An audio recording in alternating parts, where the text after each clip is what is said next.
Welcome to दरोगा जी motivation. आज एक नए सेशन में हम आपके साथ जुड़ चुके हैं। हिंदी प्लस जीएस का सुपर 20 सीरीज पार्ट 3 है। पार्ट 1 तथा पार्ट 2 हम इससे पहले आपको प्रोवाइड कर चुके हैं। तो चलिए आज के सेशन को डिस्कस करते हैं और वारी वारी से हर एक प्रश्न का जवाब आप कमेंट सेक्शन में जरूर दे सकते हैं। तो आइए स्टार्ट करते हैं आज के सेशन का क्वेश्चन नंबर 1। क्वेश्चन नंबर 1 जैसे कि आप स्क्रीन पर देख पा रहे हैं कि रेडक्लिफ रेखा द्वारा किन देशों को अलग किया जाता है।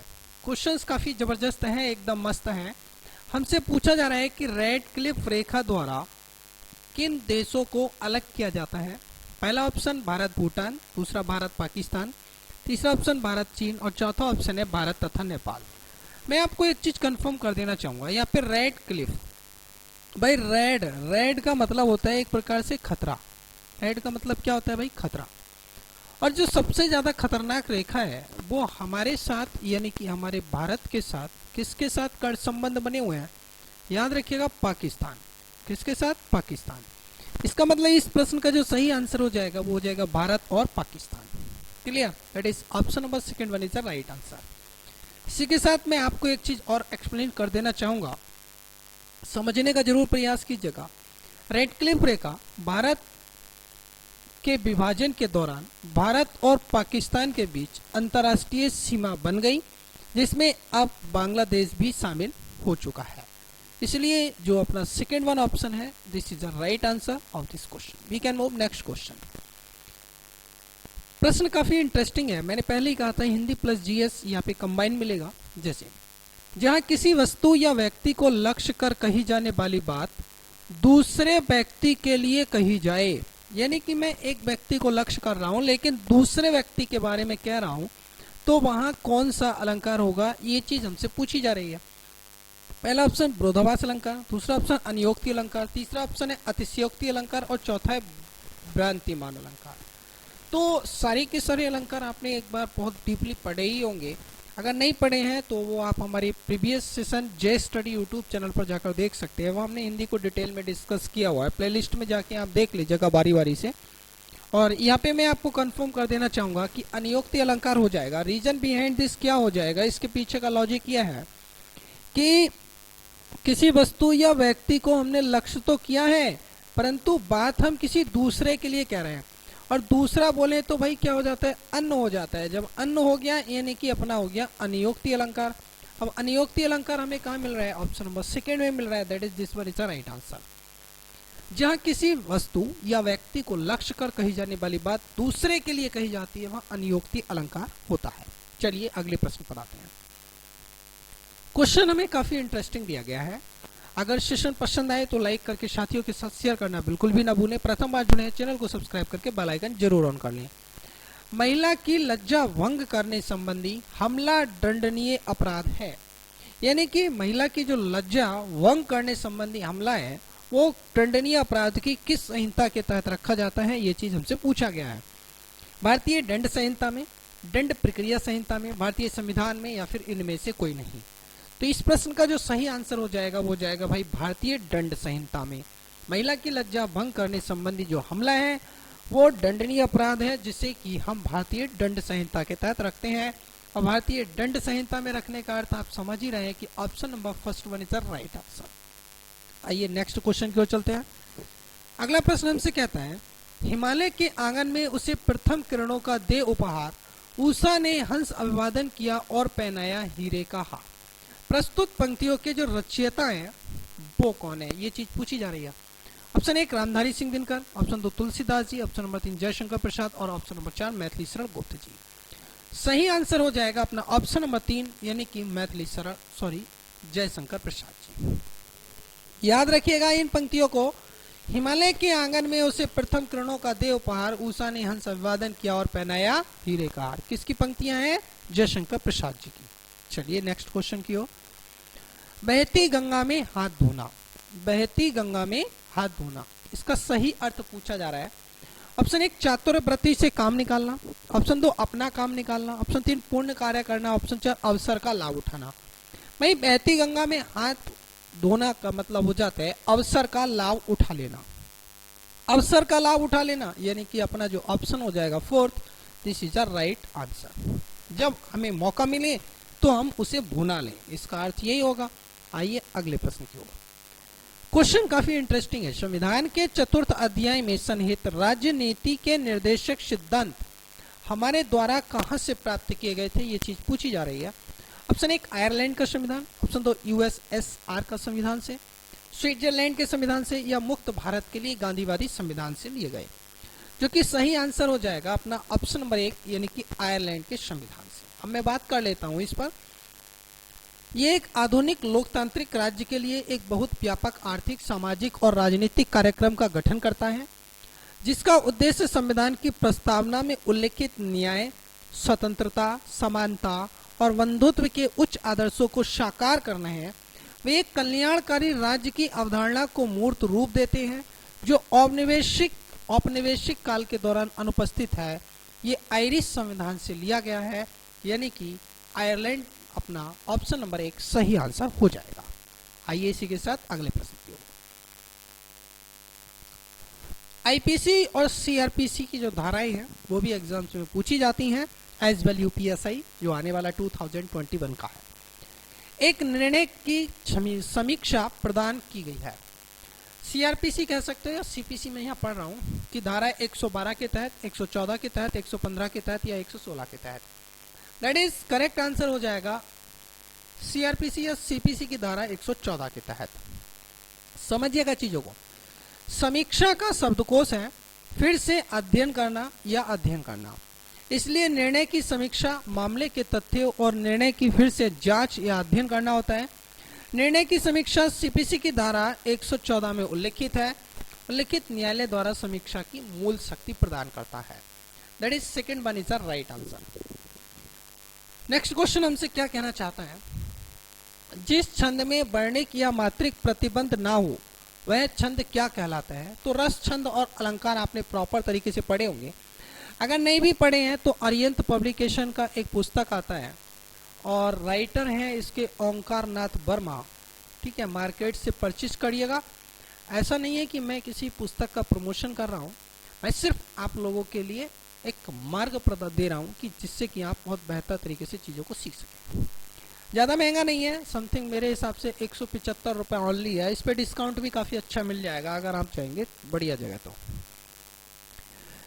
तो जिस छंद में वर्णिक या मात्रिक का प्रतिबंध ना होता है उसे हम कहते हैं मुक्त छंद, और मुक्त छंद ही हमारा स्वच्छंद कहलाता है। मुक्त छंद बोले तो ये हमारा हो जाता है स्वच्छंद, ठीक है, इसे ही हम स्वच्छंद कहते हैं। यही मुक्त छंद होता है जिसमें कोई भी वर्णिक या मात्रिक का प्रतिबंध नहीं होता है, क्योंकि छंद हमारे 3 भाग में डिवाइड किए जाते हैं। पहला जो छंद हमारा वर्णिक पार्ट बनाया जाता है वर्णिक होता है, दूसरा मात्रिक होता है और तीसरा हमारा मुक्त छंद होता है। अब इनके भी डिवाइडेशन हो जाते हैं, तो मैं ऐसा नहीं कह रहा हूं कि केवल 3 होंगे, लेकिन मैं ये कह रहा हूं कि इन्हें जरूर याद रखिएगा। आते हैं अगले पार्ट को। क्वेश्चन कहते हैं कि निम्नलिखित में से कौन भारत के राष्ट्रपति चुनाव में भाग लेता है। पहला ऑप्शन है राज्य विधानसभा के सदस्य, दूसरा लोकसभा के निर्वाचित सदस्य, तीसरा 1 और 2 दोनों। इसका अर्थ है राज्य विधानसभा, लोकसभा दोनों के निर्वाचित सदस्य। ऑप्शन 4 है कि इनमें से कोई नहीं, जो कि सही आंसर हो जाएगा अपना राज्य विधानसभा के निर्वाचित सदस्य और लोकसभा के निर्वाचित सदस्य, ये दोनों के दोनों इसमें पार्टिसिपेट करते हैं, तभी हमारा क्या होता है राष्ट्रपति के चुनाव संपन्न हो पाता है। नए राष्ट्रपति को एक निर्वाचक मंडल द्वारा चुना जाता है, जिसमें संसद यानी दोनों सदन एमपी के निर्वाचित सदस्य होते हैं, जो सभी राज्यों की राज्य विधानसभाओं के निर्वाचित सदस्य माने जाते हैं। That is clear. We can move next question. किस संशोधन ने राष्ट्रपति के लिए संवैधानिक संशोधन विधेयक पर अपनी सहमति देना अनिवार्य कर दिया। ऑप्शन 1 है 14वां संशोधन विधेयक, 68वां संशोधन विधेयक, 24वां संशोधन विधेयक या 38वां संशोधन विधेयक। अगर ये क्वेश्चन आप डेली बेसिस पर देखना चाहते हैं तो प्रतिदिन जय स्टडी यूट्यूब चैनल पर कम्युनिटी पोस्ट किया जाता है। वहां पे पर डे बेसिस पर एक क्वेश्चन आपको पोस्ट किया जाता है जिसका answer next day previous questions के नीचे दे दिया जाता है। जो क्वेश्चन होता है उसी के कमेंट सेक्शन में उसका आंसर होता है, परंतु आज का आज ही नहीं होता है, नेक्स्ट डे आता है। अगर आप रेगुलर बेसिस पर ये क्यूज करना चाहते हैं, वोट देना चाहते हैं, तो जय स्टडी यूट्यूब चैनल पर जाइए, वहाँ कम्युनिटी पोस्ट देखिएगा और इनका कंपाइल सेशन देखना चाहते हैं तो दरोगा जी मोटिवेशन यूट्यूब चैनल पर रेगुलर बेसिस में आपको ये प्रोवाइड किया जाता है। जैसे ही वहाँ 20 क्वेश्चंस कंप्लीट होंगे, आगे से ऐसा ही होगा, तभी यहाँ पे एक सेशन आपको प्रोवाइड हो जाएगा। 20 क्वेश्चंस करने का मतलब आप समझ सकते हैं प्रतिदिन एक क्वेश्चन, यानी कि आफ्टर 20 डेज ये सेशन आपको मिलता रहेगा। परंतु ऐसा नहीं है कि यहाँ पे एक दिन में एक सेशन नहीं आएगा, पर डे यहाँ एक सेशन आपको मिलता है, जिसके लिए आपको चैनल को सब्सक्राइब करके बेल आइकन ऑन कर लेना है, आपको हर एक अपडेट समय रहते मिल सके। प्रश्न का सही आंसर हो जाएगा 24वां संशोधन विधेयक। कौन सा? 24वां संशोधन विधेयक। बात कर लेते हैं। वर्ष 1971 के 24वें संशोधन अधिनियम ने राष्ट्रपति के लिए एक संवैधानिक संशोधन विधेयक को अपनी सहमति देना अनिवार्य कर दिया था। इस प्रकार संविधान संशोधन के बिल के लिए एक राष्ट्रपति ना तो अपनी सहमति को वापस ले सकता है और न ही पुनर्विचार के लिए बिल वापस कर सकता है। ये चीज कंफर्म कर दी गई थी। That is clear. आइए अगले प्रश्न की ओर। ये काफी इंटरेस्टिंग क्वेश्चन है। ठेले पर हिमालय रचना के लेखक कौन है? ठेले पर हिमालय रचना के लेखक कौन है? जयदेव जी, धर्मवीर भारती जी, बाबू गुलाब राय जी और जयशंकर प्रसाद जी। ये ऑप्शन है अपने। इसका सही आंसर हो जाएगा Dharamvir Bharati ji. That is option number second one is the right answer. Thele Par Himalaya रचना के जो लेखक हैं वो हैं धर्मवीर भारती जी। क्वेश्चन कहते हैं कि बर्ली आर्ट की शुरुआत किस भारतीय राज्य से हुई? पहला ऑप्शन है मध्य प्रदेश, दूसरा राजस्थान, तीसरा महाराष्ट्र और चौथा है केरल, जो कि सही आंसर हो जाएगा अपना option number third one is the right answer, यानी कि महाराष्ट्र। महाराष्ट्र बोले तो मुंबई, महाराष्ट्र। बर्ली पेंटिंग आदिवासी कला की एक शैली है जो भारत में उत्तरी सह्याद्री रेंज के आदिवासी लोगों द्वारा बनाई जाती है। इस रेंज में पालघर जिले के दहन, तलासरी, जौहर, पालघर, मोगदा, विक्रमगढ़ जैसे शहर शामिल हैं। इस आदिवासी कला की उत्पत्ति महाराष्ट्र में हुई और जहां आज भी इसका प्रचलन जारी है। आइए अगले प्रश्न की ओर चलते हैं। क्वेश्चंस में क्या है कि यहाँ पे ना बना हुआ है, मैं आपको बना देता हूँ। और कहता है कि निम्नलिखित में से स्त्रीलिंग शब्द को पहचानिए। तो याद रखिएगा जुराब, घाघरा, पजामा और कशीदार। इस क्वेश्चंस का आंसर आपको कमेंट सेक्शन में करना है। 100% आपको क्या करना है भाई, होमवर्क करना है इस क्वेश्चंस के लिए। मैं फिर भी आपको आंसर बता दूंगा, हालांकि आपके लिए होमवर्क क्वेश्चंस है। देखते हैं कितने लोग इसका आंसर कमेंट सेक्शन में करते हैं ईमानदारी के साथ। अगर आपने सेशन कंप्लीट देखा होगा तो आप जरूर करोगे, आई गारंटी इट।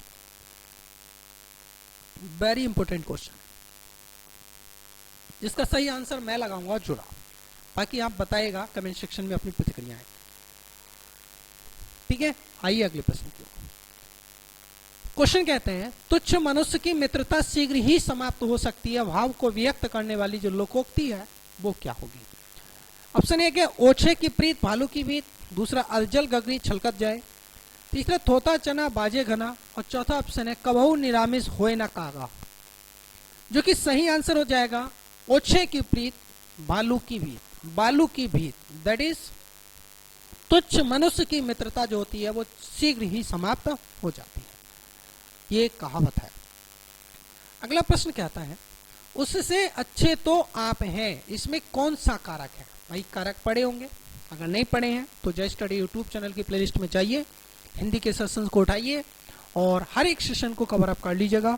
है गारंटी कि आप हिंदी में बहुत अच्छे हो जाएंगे, साथ साथ जीएस में भी।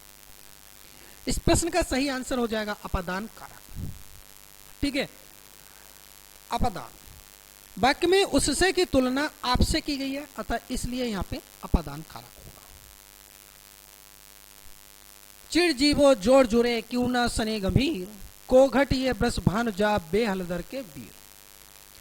ये जो प्रस्तुत पंक्तियां हैं इसमें कौन सा अलंकार है, ये चीज हमसे पूछी गई है। पहला रूपक अलंकार, दूसरा श्लेष अलंकार, तीसरा उपमा अलंकार, चौथा प्रतीप अलंकार। दैट इज मैं आपसे कहना चाहूंगा इस प्रश्न का सही आंसर हो जाएगा श्लेष अलंकार। यहाँ चीजें चिपका दी जाती हैं वह श्लेष अलंकार हो जाता है। जहां एक शब्द के एक से अधिक अर्थ निकल जाते हैं उस केस में श्लेष अलंकार हो जाएगा। श्लेष बोले तो second one is the right answer. Question कहते हैं कि गुरुदेव शब्द में कौन सा समास है? ऑप्शन ए कर्मधारय समास, दूसरा तत्पुरुष समास, तीसरा बहुब्रीहि समास, चौथा अव्ययीभाव समास। प्रश्न का सही आंसर हो जाएगा कर्मधारय समास। जिस समास का उत्तर पद प्रधान हो तथा पूर्व पद उत्तर पद के बीच में विशेषण विशेष्य का संबंध प्रकट करता हो तो वह कर्मधारय समास होता है। That is option number first one is the right answer. Next one question फिर से मैं आपसे कहना चाहूंगा, यहाँ पे ना बना हुआ है, निम्नलिखित वाक्य में रेखांकित किए हुए भाग में कौन सा पद है। क्वेश्चन कहता है देश भर के दलित अब बेरोजगार नहीं रहे, तो मैं आपसे कह देता हूं मानो दलित नहीं रहेंगे। पहला क्रिया विशेषण, दूसरा संज्ञा, तीसरा सर्वनाम और चौथा है क्रिया। दैट इज सही आंसर जो हो जाएगा वो जाएगा संज्ञा, क्योंकि बात दलित की हो रही है।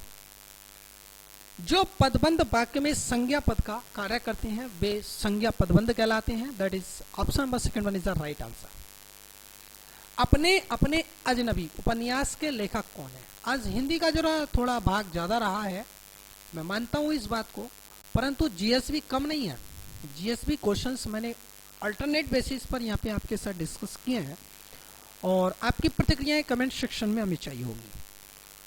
पहला ऑप्शन निर्मल वर्मा, दूसरा कमलेश्वर, तीसरा आज्ञा जी और चौथा राजकमल चौधरी जी। अपने अपने अजनबी उपन्यास आज्ञा जी का है। क्वेश्चन नेक्स्ट आ चुका है आपके साथ और यहाँ शब्द मैं लिख देता हूँ, बा बना हुआ है, यानी कि ये विक्रमशिला लिखा हुआ है। विक्रमशिला विद्यालय की जो स्थापना की गई थी वो किसके द्वारा की गई थी। धर्मपाल जी, बिंबिसार जी, अशोक जी, चंद्रगुप्त प्रथम जी। बिल्कुल सही आंसर हो जाएगा धर्मपाल, यानी कि that is option number first one is the right answer. बात कर लेते हैं इसकी। विक्रमशिला की स्थापना 8वीं शताब्दी के अंत और 9वीं शताब्दी के अंत में पाल राजा धर्मपाल ने की थी।